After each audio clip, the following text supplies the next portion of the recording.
Allahumma salli wa sallim wa barik ala sayyidina wa maulana Muhammadin. Jadi sahabat rahmati oleh Allah SWT. Yang kedua, kaedah dan dakwah ni perkara-perkara yang penting. Yang kedua disebut at-ta'lif qabla ta'rif. At-ta'lif ni maksudnya usaha menjinakkan hati-hati, mengikat hati-hati ni. Sebelum baginda sallallahu alaihi wasallam memperkenalkan sesuatu, contohnya baginda nak cerita tentang tentang perintah Allah Subhanahu Wa Taala berkaitan dengan contoh dalam peringkat awal di Mekah itu adalah Nabi SAW fokus kepada persoalan akidah, keimanan, ketauhidan kepada Allah SWT. Jadi bagaimana Rasulullah SAW ni yang dikatakan sebagai at-ta'lif tu nak mengikat hati-hati orang yang masyarakat jahiliah Mekah ni, bagaimana tindakan Rasulullah? Apakah pendekatan dia? Adakah Rasulullah terus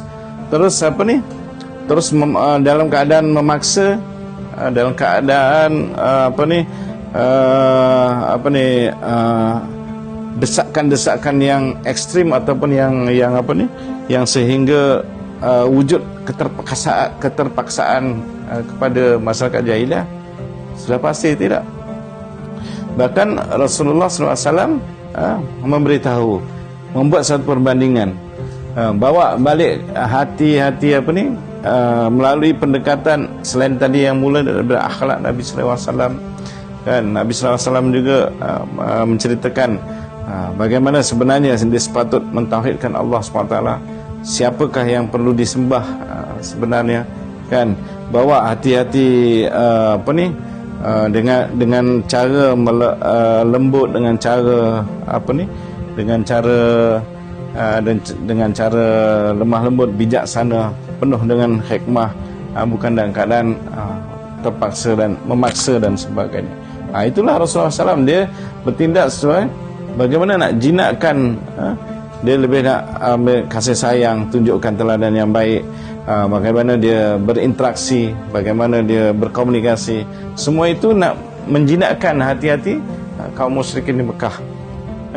Sebelum dia memberi ataupun dia memperkenalkan tentang syariat agama Allah SWT.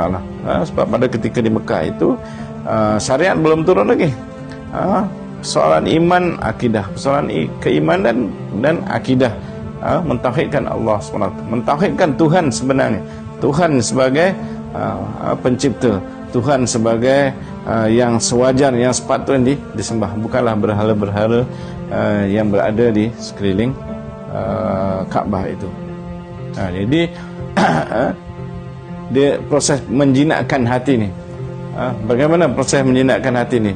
Dia Nabi akan bila datang wahyu daripada Allah SWT, siapakah orang yang pertama yang menerima ya Rasulullah datang untuk bawa mereka beriman kepada Allah ni? Isteri dia Siti Khadijah, Sayyidina Ali, ada orang yang hampir kepada Nabi SAW. Dan itu maksudnya proses, sebab sebut saja hubungan hati ni, kalau kita bersama dengan saudara yang paling hampiran kita, dia lebih dekat dengan orang yang lebih jauh daripada kita. Tapi ada satu persoalan, bagaimana pula Nabi SAW hubungannya dengan bapa saudara dia yang Abu Jahal, Abu Lahab ni, yang menentang keras Nabi SAW, dibandingkan dengan tadi Sayyidina Ali, dengan Abu Bakar dan sebagainya.